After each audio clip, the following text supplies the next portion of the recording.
انسان کو اہمیت دی گئی ہے اس کائنات میں، کیوں اہمیت دی گئی؟ انسان کو اس کائنات میں اہمیت ہی کیوں دی گئی؟ بے اختیار مجھے یاد آ گیا اس وقت، میرے ایک عزیز اور بزرگ دوست ہیں، شفیق ہیں، نام بھی اتفاق سے ان کا عزیز ہے. میں انہیں کہتا ہوں کہ جناب یوسف تو عزیز مصر تھے، آپ تو عزیز جہاں ہیں.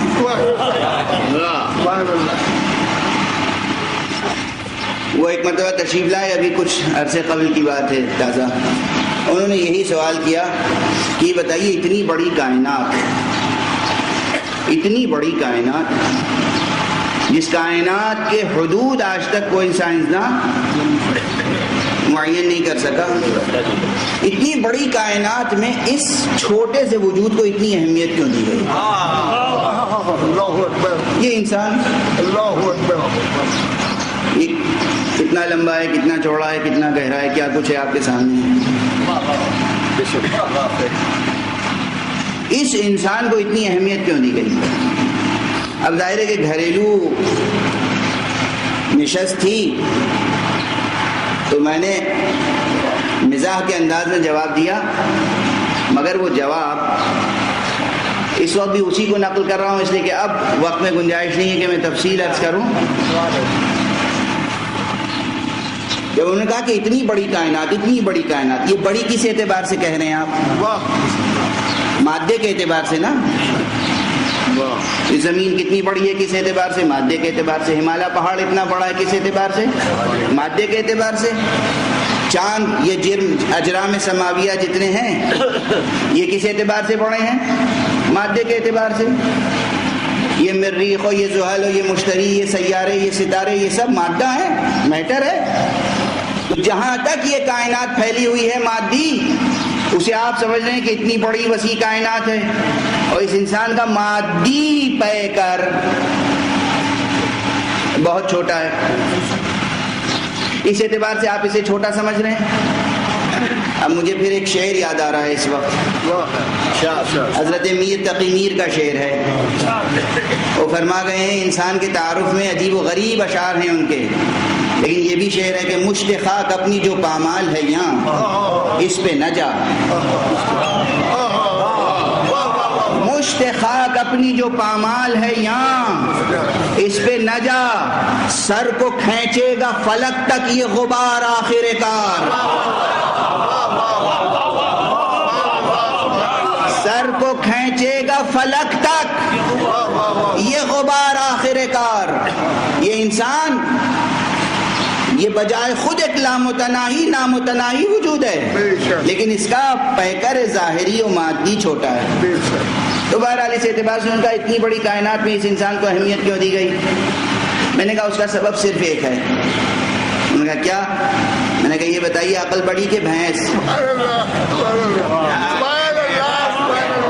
انہوں نے کہا کیا مطلب؟ میں نے کہا یہ جتنی بڑی کائنات دکھائی جا رہی ہے یہ ہے بھینس.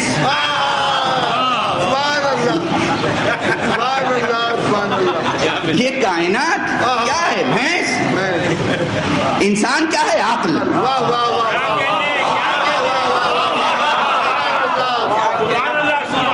انسان کیا ہے؟ عقل. انسان ہے اپنی عقل کی بنیاد پر. یہ اپنی عقل سے چاہے تو نیا ہمالیہ تعمیر کر دے، یہ اپنی عقل سے چاہے تو اس ہمالیہ کو ریزہ ریزہ کر دے. یہ انسان مادی طاقت سے بھی ریزہ ریزہ کر سکتا ہے، اور تاریخ میں ایسے چہرے بھی ہیں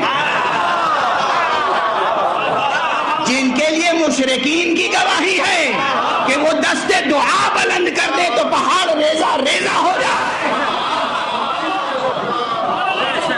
دریا اپنا رخ موڑ دے. توجہ ہے؟ کیونکہ یہ انسان اتنی قدرت رکھتا ہے، یہ انسان اتنی قدرت رکھتا ہے کہ دست دعا بلند کر دے. دست دعا بلند کر دے. یہاں دست دعا ایک استعارہ ہے، روحانی اعتبار سے بھی مادی اعتبار سے بھی. دعا اگر طلب کے معنی میں لے لیا جائے تو طلب تکوینی بھی ہوتی ہے، طلب تشریعی بھی.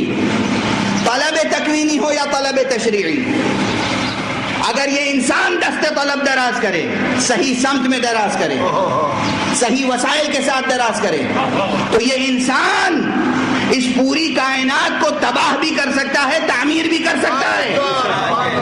توجہ ہے؟ یہ انسان کائنات کو تباہ بھی کر سکتا ہے، کائنات کو تعمیر بھی کر سکتا ہے۔ اس لیے اس انسان کی اہمیت ہے۔ خدا ناشناس ہو جائے تو کائنات کو تباہ کر دے، خدا آشنا ہو جائے تو کائنات کی تعمیر کر دے۔ یہ انسان کائناتوں کی تعمیر کر سکتا ہے۔ اور آگے بڑھوں، یہ انسان بہشتوں کی تعمیر کر سکتا ہے۔ اگر یہ انسان خدا آشنا ہے، اگر یہ انسان صراط مستقیم پر ہے، اگر یہ انسان عشق مصطفیٰ کی دولت رکھتا ہے، اگر یہ انسان دامن مرتضیٰ سے وابستہ ہے، اگر یہ انسان مکتب حسینی کا پروان چڑھا ہوا انسان ہے، تو مٹی کے گھروندے یہاں بنائے گا، بہشتیں وہاں تعمیر ہوگی۔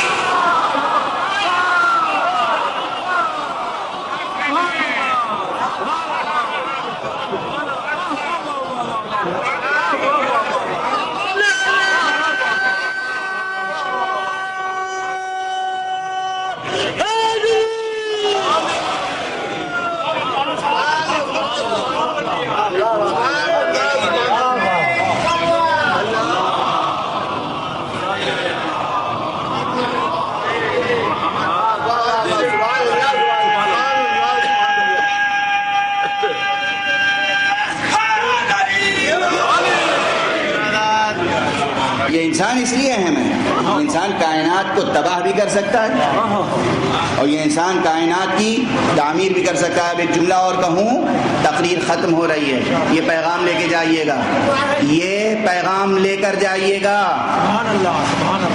دنیا کے تمام مکاتب، دنیا کے تمام علوم طبیعیات کے ماہرین، ایٹامک انرجی کے ماہرین، دنیاوی اخلاقیات کے حامل، دنیاوی اور مادی سیاسیات کے حامل، یہ دنیا کو تباہ کر تو سکتے ہیں مگر کائنات کو تعمیر نہیں کر سکتے۔ کائنات کو تعمیر صرف وہ انسان کر سکتے ہیں جو حسین کے روحانی مکتب میں پروان چڑھے۔ یہاں حسین بھی ایک استعارہ ہے، حسین یعنی علی، حسین یعنی مصطفیٰ، حسین یعنی عیسیٰ، حسین یعنی موسیٰ، حسین یعنی ابراہیم، حسین یعنی اسماعیل، حسین یعنی اسحاق، حسین یعنی یعقوب، حسین یعنی ادریس، حسین یعنی نوح، حسین یعنی آدم۔ جو حسین کے مکتب میں پروان چڑھا ہے وہ کائنات تعمیر کر سکتا ہے اور کوئی تعمیر نہیں کر سکتا، کوئی تعمیر نہیں کر سکتا۔ بس گفتگو تمام، گفتگو ختم، بات تعمیر و تخریب کی آ گئی۔ دنیا والے دنیا تباہ کر سکتے ہیں، تعمیر نہیں کر سکتے۔ حسین والے تعمیر کر سکتے ہیں، اس کی ایک علامت ہے، جو 8 دن کے قیام میں جنگل کو شہر بنا دے۔